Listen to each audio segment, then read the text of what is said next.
Orient bell tiles studio से आप देख रहे हैं एबीपी न्यूज। नमस्कार, बहुत स्वागत है आपका। आप देख रहे हैं एबीपी न्यूज। आपके साथ मैं हूं जिया शर्मा। सुबह सुबह के हर अपडेट के साथ एक बार फिर हम हाजिर हैं और शुरुआत करेंगे इस बुलेटिन की बड़ी खबर के साथ। प्रधानमंत्री नरेंद्र मोदी फ्रांस और अमेरिका की अपनी यात्रा के समापन के बाद अब देश वापस लौट आए हैं और अपनी यात्रा के दौरान पीएम मोदी ने फ्रांस में एआई शिखर सम्मेलन की सह अध्यक्षता की और इसके बाद पीएम मोदी ने अमेरिका में राष्ट्रपति डोनाल्ड ट्रंप से मुलाकात की। डोनाल्ड ट्रंप के दूसरी बार राष्ट्रपति के रूप में कार्यभार संभालने के बाद दोनों नेताओं की ये पहली मुलाकात थी। गर्मजोशी के साथ दोनों ने एक दूसरे का स्वागत किया, हाथ मिलाकर अभिवादन स्वीकार किया। कई महत्वपूर्ण मुद्दों पर बातचीत हुई और ये माना जा रहा है कि अब भारत वापस लौटने के बाद कई अहम दिशा निर्देशों के साथ यहां पर कार्य किया जा सकता है। पहले फ्रांस गए थे प्रधानमंत्री, यहां पर एआई शिखर सम्मेलन में सह अध्यक्ष के रूप में शामिल हुए थे और उसके बाद अमेरिका पहुंचे जहां पर डोनाल्ड ट्रंप के साथ उन्होंने मुलाकात की।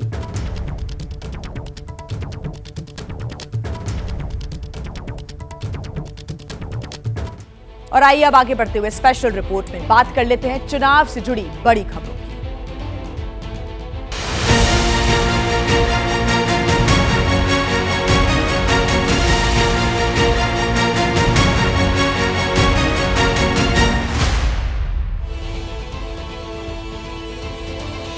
और देखिए, दिल्ली विधानसभा के नतीजों को आए करीब एक हफ्ते का वक्त हो गया है, लेकिन अभी तक मुख्यमंत्री चेहरे को लेकर स्थिति साफ नहीं हो पाई है। लेकिन अब जो जानकारी सामने आ रही है उसके अनुसार अगले एक हफ्ते के अंदर ही दिल्ली का नया मुख्यमंत्री अपने मंत्रिमंडल के साथ शपथ ले लेगा। ये बड़ी जानकारी मिल रही है। और देखिए, प्रधानमंत्री नरेंद्र मोदी भारत वापस लौटते ही दिल्ली में सरकार गठन को लेकर जो हलचल है वो तेज होती हुई आ रही है नजर। अगले 1 से 2 दिन के भीतर बीजेपी का केंद्रीय नेतृत्व दिल्ली को लेकर केंद्रीय पर्यवेक्षकों की नियुक्ति कर देगा। पर्यवेक्षकों की नियुक्तियों के बाद जल्द ही विधायक दल की बैठक बुलाई जाएगी, जिसमें दिल्ली के नए सीएम का ऐलान भी जल्द ही किया जाएगा। ये संभावनाएं हैं। सूत्रों के हवाले से एक और जानकारी है कि दिल्ली के नए मुख्यमंत्री अपने मंत्रिमंडल के साथ 19 फरवरी को शपथ ले सकते हैं। हालांकि ये कुछ हद तक नवनिर्वाचित मुख्यमंत्री के ऊपर भी निर्भर करेगा कि वो किस दिन और किस मुहूर्त में शपथ लेना चाहते हैं। लेकिन ये जरूर है कि ये पूरा जो कार्य है वो अब अगले एक हफ्ते के अंदर हो सकता है। और अब देखिए, सबसे बड़ा सवाल तो यह है कि दिल्ली में इस बार मुख्यमंत्री बनेगा कौन। चुनाव नतीजे आने के बाद से लगातार मंथन का दौर चल रहा है, इंतजार किया जा रहा है और अब पीएम विदेश से वापस भारत भी लौट गए हैं। उम्मीद है कि जल्द ही प्रधानमंत्री नरेंद्र मोदी सीएम के नाम पर मुहर लगाएंगे और दिल्ली में सरकार बन जाएगी। देश की राजधानी दिल्ली में नई सरकार को लेकर हलचल तेज हो गई।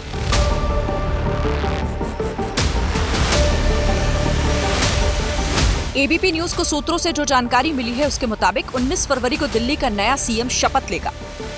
इससे पहले 17 या 18 फरवरी को विधायक दल की बैठक होगी। उसके लिए पर्यवेक्षकों के नाम 2 दिनों में तय किए जाएंगे। जो पर्यवेक्षक बनाए जाएंगे वही सीएम के नाम का ऐलान करेंगे। सवाल यह है कि क्या दिल्ली में सीएम का नाम एमपी और राजस्थान की तरह पर्ची से ही निकलेगा। साल 2023 की यह तस्वीर है। राजस्थान में सीएम चुनने के लिए राजनाथ सिंह पर्यवेक्षक बनकर गए थे। वसुंधरा राजे को उन्होंने पर्ची थमाई थी, तस्वीरें वायरल हुई थी। बीजेपी जैसे चाहे सीएम चुने, जिसे चाहे सीएम चुने, लेकिन पिछले 48 घंटों के भीतर पार्टी के अंदर लगातार मंथनों का दौर जो चला है उसने सीएम के नाम पर सस्पेंस बढ़ा दिया है। हर बैठक के साथ 1-2 नए नाम पॉलिटिकल कॉरिडोर में उछलने लगते हैं। सीएम के नाम के लिए जो 5 चर्चित चेहरे इस वक्त रेस में नजर आ रहे हैं उसमें प्रवेश वर्मा, रेखा गुप्ता, विजेंद्र गुप्ता, वीरेंद्र सचदेवा, सतीश उपाध्याय के नाम शामिल हैं। इन 5 नाम में से सिर्फ वीरेंद्र सचदेवा अभी विधायक नहीं है, लेकिन बाकी चारों नाम विधायक हैं और दिल्ली बीजेपी की राजनीति में पुराना नाम है। इन 5 नामों में प्रवेश वर्मा पहले दिन से आगे चल रहे हैं, लेकिन बाकी नामों ने प्रवेश वर्मा के समर्थकों की धड़कनें बढ़ा रखी हैं। प्रवेश वर्मा फ्रंट रनर इसीलिए भी माने जा रहे हैं क्योंकि दिल्ली में उन्होंने अरविंद केजरीवाल को हराया है। पार्टी के चर्चित चेहरा हैं। बीजेपी जिस हिंदुत्व की राजनीति को पसंद करती है, दिल्ली में उसका पोस्टर बॉय माने जाते हैं। लेकिन प्रवेश को चुनौती इन चेहरों से मिल रही है। रेखा गुप्ता शालीमार बाग से पहली बार विधायक बनी है, लेकिन पार्टी की पुरानी कार्यकर्ता है, पार्षद और मेयर रह चुकी हैं। विजेंद्र गुप्ता अभी विपक्ष के नेता थे, केजरीवाल की लहर में भी विधायक बने, रोहिणी से जीते हैं। सतीश उपाध्याय पार्टी के प्रदेश अध्यक्ष रह चुके हैं, मालवीय नगर से चुनाव जीते हैं। पार्टी के सूत्र कई दिनों से ये खबर दे रहे हैं कि सीएम किसी विधायक से ही चुना जाएगा। ऐसा होता है तो प्रदेश अध्यक्ष वीरेंद्र सचदेवा की दावेदारी कमजोर होगी, लेकिन जिस तरह से उन्होंने चुनावी चक्रव्यूह तैयार कर आम आदमी पार्टी का किला हिलाया, उसकी वजह से उनका किला मजबूत भी हो सकता है। ये तो हुई उन चेहरों की बात जो दिल्ली की राजनीति के चर्चित चेहरे हैं, लेकिन बीजेपी का इतिहास रहा है कि वो समय समय पर चौंकाती रही है। एमपी और राजस्थान इसके ताजा उदाहरण हैं। ऐसे में कई नाम ऐसे हैं जो डार्क हॉर्स साबित हो सकते हैं। उनके नामों पर भी चर्चा हो रही है।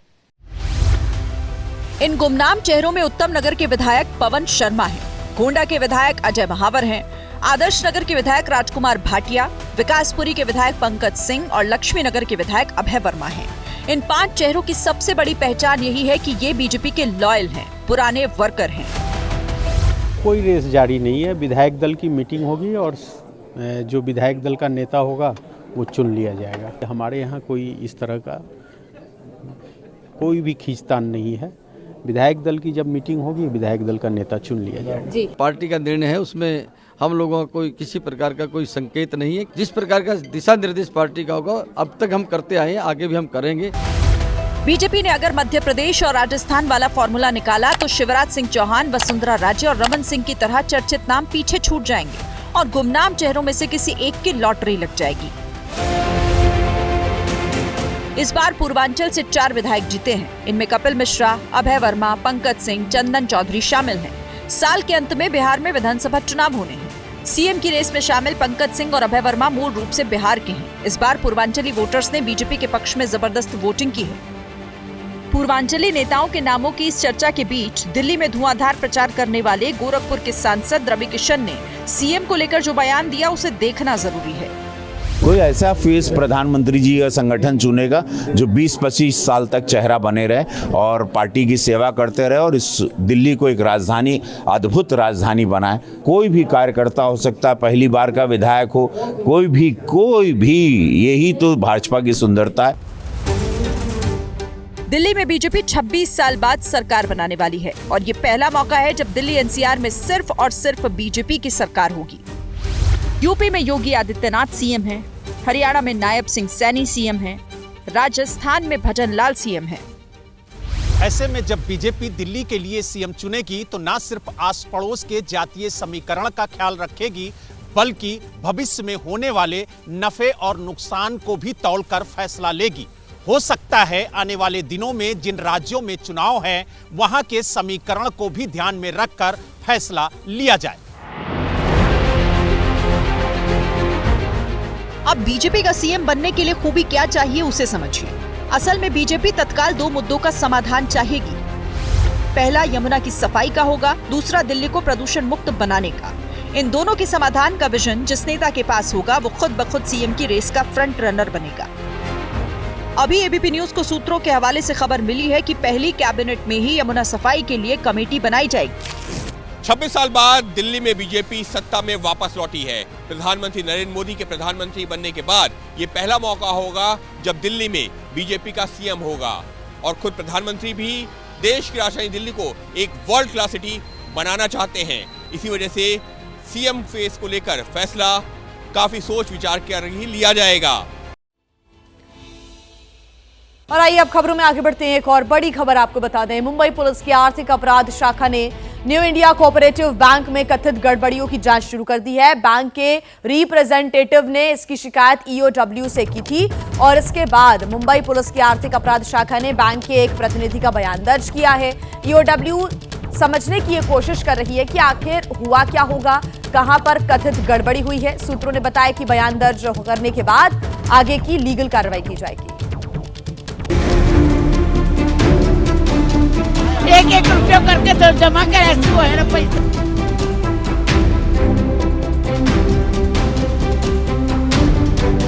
ये देश की आर्थिक राजधानी मुंबई का अंधेरी इलाका है और जिस बिल्डिंग के बाहर लोगों की लंबी लंबी लाइन लगी है वो न्यू इंडिया कोऑपरेटिव बैंक है, जिसके लेन देन पर आरबीआई ने 6 महीने का बैन लगा दिया है। जैसे ही ये खबर आई, लाखों खाता धारकों की टेंशन से धड़कन बढ़ गई।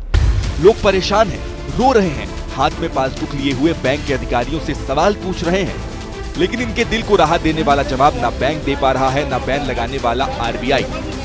कोई बैंक खराब परफॉर्मेंस करती है, जब उसके जो एसेट्स होते हैं वो डिप्लीट होते हैं, तो आरबीआई इस प्रकार के प्रतिबंध लगाती है, उस पर इंक्वायरी करती है। आरबीआई ने न्यू इंडिया कोऑपरेटिव बैंक की 26 ब्रांच पर बैन लगाया है, जिसमें से 2 की तस्वीर टीवी स्क्रीन पर आप देख सकते हैं। पैसे जमा करके रखे थे, लेकिन अब पता चला कि इनके पैसे तो 6 महीने के लिए फंसे हैं और पता नहीं 6 महीने बाद क्या होगा, ये डर सता रहा है। आरबीआई के लगे बैन के बाद न्यू इंडिया कोऑपरेटिव बैंक से न कोई पैसा निकाल सकता है, न कोई पैसा जमा करा सकता है, न बैंक कोई नया लोन दे सकता है और न पुराना लोन रिन्यू कर सकता है। यानी गलती बैंक ने की, सजा आम जनता भुगत रही है, क्योंकि कई लोग ऐसे हैं जिनकी सैलरी सीधे बैंक में आई थी, अभी एक पैसा भी नहीं निकाला था, जबकि कई लोगों की फीस से लेकर घर की ईएमआई और रोजमर्रा के खर्च इसी बैंक से होते थे, लेकिन वो एक पैसा नहीं निकाल सकते। कोई रिस्पॉन्स ही नहीं दे रहे कि सेविंग्स अकाउंट का क्या होगा। आज लॉकर्स वालों को अथॉरिटी दे रहे, पर कल को ताला लगा के चले गए, फिर हम कहाँ जाए। 87 साल के बुजुर्ग मोहम्मद हुसैन का रो रो कर बुरा हाल है। परिवार के 3 सदस्यों का अकाउंट इसी बैंक में है। अब 15 दिन के बाद सब ताला आने वाला है, मैं कैसे क्या करूँगा, मुझे कुछ समझ नहीं आता। बता दें कि बैंक पर ये बैन बढ़ती गड़बड़ी और इन लिक्विडिटी के चलते लगा है। फिलहाल बैंक में जमा पैसे की बात करें तो कुल जमा पैसा 2436 करोड़ रुपए है, जिसमें बचत खाते में 681 करोड़ रुपए, चालू खाते में 103 करोड़ रुपए और लंबी अवधि के लिए जमा राशि 1652 करोड़ है। फिलहाल लोग डरे हुए हैं। डर इस बात को लेकर भी है कि कहीं ये बैंक बंद तो नहीं हो जाएगा, क्योंकि 2014 से 2024 तक आरबीआई ने 80 शहरी सहकारी बैंकों के लाइसेंस रद्द कर दिए हैं। आइए अब आगे बढ़ते हैं खबरों में। देखिए, आप सभी ये जानते हैं कि सड़क पर गाड़ी चलाते वक्त सावधानी बहुत ज्यादा जरूरी है और जरा सी लापरवाही आपकी जान ले सकती है। ऐसा ही हुआ है मध्य प्रदेश के सिंगरौली में, जहां सड़क हादसे में 2 युवकों की जान चली गई और उसके बाद भारी हंगामा यहां पर हुआ है। कैमरे में कैद इन भयानक तस्वीरों को देखिए। इसके पीछे लापरवाही की वो कहानी है जिसने 2 युवकों की जान ले ली। मध्य प्रदेश के सिंगरौली जिले में सिंगल लेन सड़क पर ट्रक ड्राइवर फर्राटा भर रहा था, गाड़ियां दूसरी तरफ से भी आ रही थी। सब कुछ सामान्य आपको नजर आ रहा होगा, लेकिन सावधानी हटी और भयंकर दुर्घटना घट गई।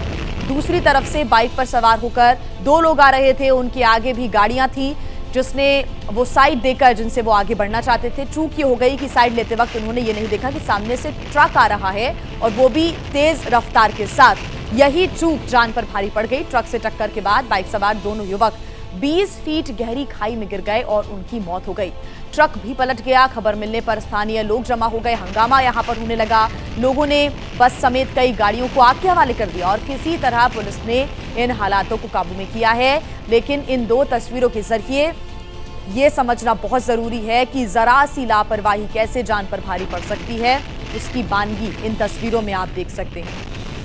अब ये 3 तस्वीरें देखिए। एक तस्वीर तो जो कैमरे में कैद हुई है ट्रक के अंदर की और बाहर की तस्वीरें आपको नजर आ रही होंगी, लेकिन दूसरी तस्वीर जहां पर 2 युवकों की मौत के बाद जमकर हंगामा हो गया और भीड़ ने कई वाहनों को आग के हवाले कर दिया।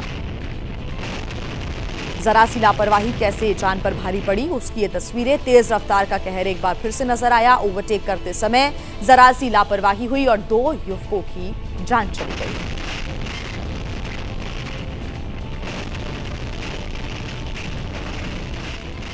प्रधानमंत्री नरेंद्र मोदी और अमेरिकी राष्ट्रपति डोनाल्ड ट्रंप पूरे 5 साल के बाद व्हाइट हाउस में मिले। ट्रंप के दोबारा अमेरिका के राष्ट्रपति चुने जाने के बाद मोदी की उनसे पहली मुलाकात थी और इस मुलाकात में ट्रंप और मोदी की पुरानी केमिस्ट्री एक बार फिर से आई है नजर, जिसकी मिसालें ट्रंप के पहले कार्यकाल में खूब भी दी जाती रही हैं।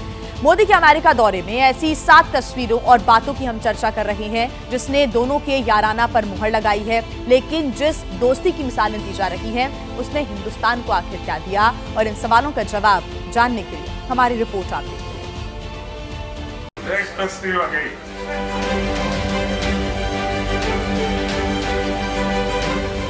We missed you a lot.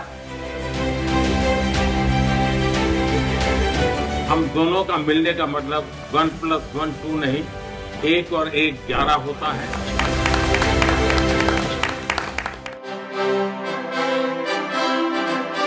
दो ताकतवर मुल्कों को मिलते हुए तो आपने पहले भी कई बार देखा होगा, लेकिन ऐसी तस्वीर नहीं देखी होगी।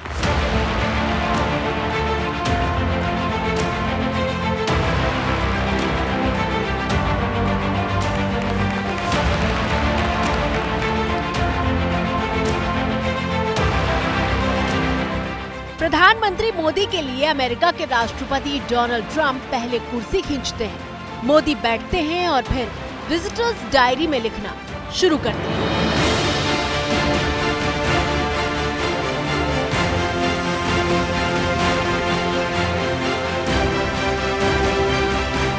ट्रंप पीछे खड़े रहते हैं और मोदी जैसे ही लिखकर खड़े होते हैं, ट्रंप फिर से खुद मोदी की कुर्सी खींचते हैं।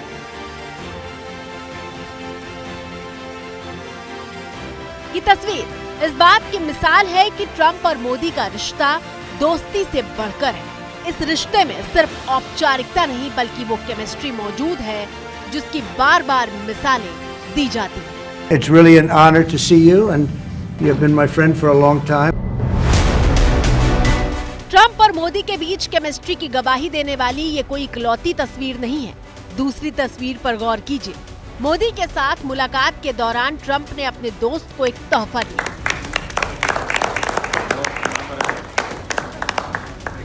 ट्रंप ने प्रधानमंत्री मोदी को अपनी किताब और जर्नी टुगेदर की एक कॉपी साइन करके भेंट की। Really fantastic job, a great leader. अब गौर कीजिए इस किताब के पहले पन्ने पर क्या लिखा है। Mister prime minister, you are great, यानी आप महान हैं। हम दोनों का मिलने का मतलब 1+1 2 नहीं, 1 और 1 11 होता है।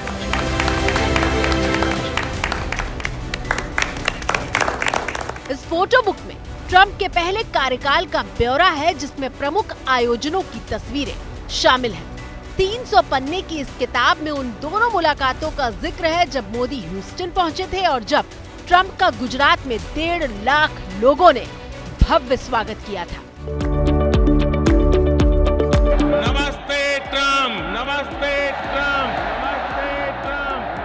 The United States and India are committed to working together.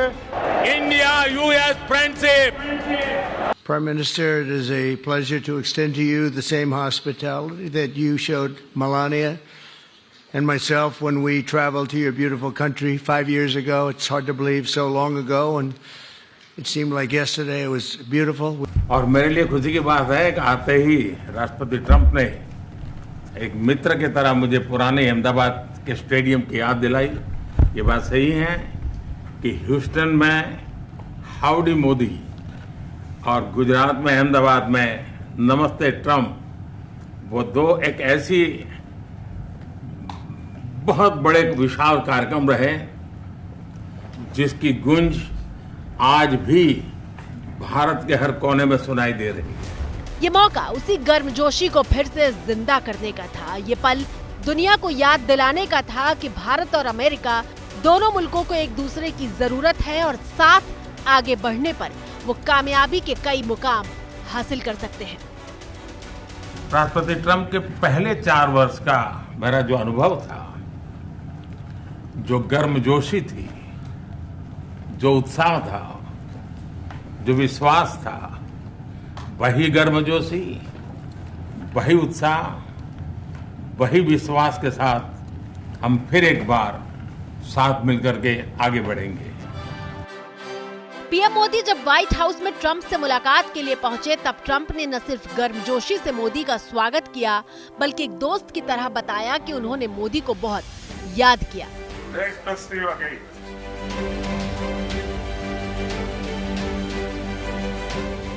We missed you. We missed you a lot. Modi और ट्रंप के बीच द्विपक्षीय बातचीत शुरू हुई तो दोनों ने एक दूसरे की खुलकर तारीफ की। फिर एक बार आपको यहाँ पर देख करके और आपको यहाँ पर मिल करके बहुत प्रसन्नता हो रही है। मैं आपके इस भव्य विजय के लिए आपको बहुत बहुत बधाई देता हूँ। He's doing a great job in India. Everybody talks about it. He's doing a really fantastic job. A great leader. Great leader. Trump ने भी पीएम मोदी की तारीफ में कसीदे पढ़े और उन्हें एक महान नेता बताते हुए कहा जबकि वो भारत में बेहद शानदार काम कर रहे हैं। It's really an honor to see you, and you have been my friend for a long time, and congratulations on having done a great job. Thank you. Thank you very much. दोनों एक अच्छे दोस्त के तौर पर एक दूसरे से बातचीत कर रहे थे, हाथ मिला रहे थे, और यही नहीं, दोनों ने यह बताया कि कैसे उनके रिश्ते बहुत मजबूत रहे हैं और अब उन्हीं रिश्तों के सहारे भारत और अमेरिका के रिश्तों को और ज्यादा मजबूत है। इसके साथ ही प्रधानमंत्री नरेंद्र मोदी ने डोनाल्ड ट्रंप को भारत आने का न्योता भी दिया है। उन्होंने कहा कि आज भी भारत के लोग 2020 में उनकी यात्रा को याद करते हैं और इस मौके पर 140 करोड़ भारतीयों की तरफ से प्रधानमंत्री नरेंद्र मोदी ने डोनाल्ड ट्रंप को भारत आने का न्योता दे दिया है। We can now officially project that Donald Trump will become the 47th president of the United States. Trump दुनिया के सबसे शक्तिशाली मुल्क अमेरिका के राष्ट्रपति की कुर्सी पर हैं और ट्रंप के बारे में पूरी दुनिया ये बात जानती है कि वो टफ नेगोशिएटर हैं, यानी बातचीत की टेबल पर अपनी शर्तों को मनवाने में बेहद माहिर हैं। वैसे तो प्रेसिडेंट ट्रंप मुझे टफ नेगोशिएटर कहते हैं, लेकिन वो खुद भी the art of the deal में माहिर है और मैं उनसे बहुत कुछ सीख रहा हूं। लेकिन द्विपक्षीय बातचीत के बाद पीएम मोदी और ट्रंप जब प्रेस कॉन्फ्रेंस करने आए और पत्रकार ने पूछा कि मोदी और ट्रंप में ज्यादा टफ नेगोशिएटर कौन है, तो ट्रंप का जवाब सुनकर पूरी दुनिया हैरान रह गई। Oh, he's a much tougher negotiator than me, and he's a much better negotiator than me. There's not even a contest. Oh, he's a much tougher negotiator than me, and he's a much better negotiator than me. There's not even a contest. लेकिन देखिए Trump ने ऐसा क्या कहा होगा। Trump ने प्रधानमंत्री नरेंद्र मोदी को ज्यादा टफ नेगोशिएटर आखिर क्यों बताया? दरअसल आतंकवाद के मुद्दे पर पीएम मोदी ने अपने अमेरिका दौरे पर एक बड़ी जीत हासिल की है। अमेरिका के राष्ट्रपति ट्रंप ने ऐलान किया है कि 26 नवंबर 2008 को मुंबई हमले के साजिशकर्ता तहव्वुर हुसैन राणा को भारत को सौंपा जाएगा, यानी कि अब मुंबई के गुनहगार का हिसाब हिंदुस्तान करेगा। यह हिंदुस्तान के सीने पर लगा वो घाव है जिसे कभी भुलाया नहीं जा सकता, और इन घावों की टीस और ज्यादा तब चुभती है जब उसके गुनहगार अपना मुंह छिपाए विदेशी जमीन पर बैठे हों।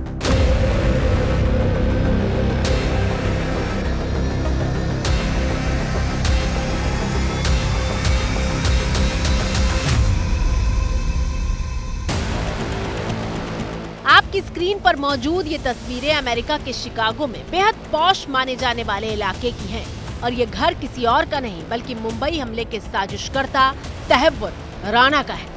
पिछले 8 सालों से राणा अपने परिवार के साथ रॉजर्स पार्क इलाके के इसी घर में रहता था।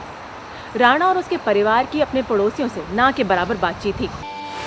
सबसे पहले एबीपी न्यूज ने शिकागो में आतंकवादी तहव्वुर राणा का ये ठिकाना ढूंढ निकाला था। राणा की गिरफ्तारी के बाद उनकी पत्नी और दोनों बच्चे इस घर में 1-2 बार वापस तो आए, लेकिन अपना जरूरी सामान लेने के बाद फिर इस तरफ का रुख नहीं किया है। पड़ोसियों के मुताबिक घर का ज्यादातर सामान FBI ऑफिशियल्स बड़े बक्सों में भरकर ले जा चुके हैं। इस घर से कुल 29 बक्से बरामद किए गए। उसके घर से लेकर दुकान तक का पता दुनिया के सामने एक्सपोज कर दिया था। पाकिस्तानी मूल का कनाडाई नागरिक तहव्वुर राणा फिलहाल अमेरिका की जेल में है। अमेरिका में तहव्वुर राणा को साल 2013 में अपने दोस्त डेविड कोलमैन हेडली के साथ मुंबई हमलों को अंजाम देने और डेनमार्क में हमले की योजना बनाने का दोषी पाया गया था। तहव्वुर हुसैन राणा को अमेरिकी अदालत ने 14 साल की सजा सुनाई थी, और इस बार ट्रंप ने तहव्वुर राणा को भारत को सौंपने का ऐलान कर दिया है। My administration has approved the extradition of one of the plotters and one of the very evil people of the world, and having to do with the horrific 2008 Mumbai terrorist attack, to face justice in India. So he's going to be going back to India.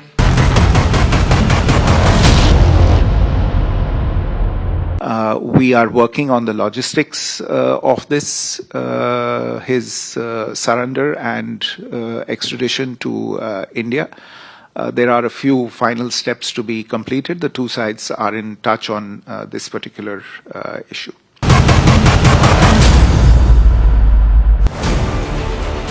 Trump और मोदी जब media के सवालों का जवाब दे रहे थे तो सवाल जवाब के सिलसिले में ट्रंप के सामने बांग्लादेश को लेकर सवाल किया गया। And it is evident that how the deep state of United States was involved in regime change during the Biden administration. Bangladesh, जहां पिछले साल शेख हसीना के तख्ता पलट के बाद से उथल पुथल मची हुई है, लेकिन ट्रंप जानते हैं कि बांग्लादेश हिंदुस्तान का पड़ोसी मुल्क है और ट्रंप ने दो टूक जवाब देते हुए कहा कि बांग्लादेश का ख्याल तो प्रधानमंत्री मोदी ही रखेंगे। Well, there was no role for our deep state. It was this is something that the Prime Minister has been working on for a long time and has been worked on for hundreds of years, frankly. I've been reading about it. But I will leave Bangladesh to the Prime Minister.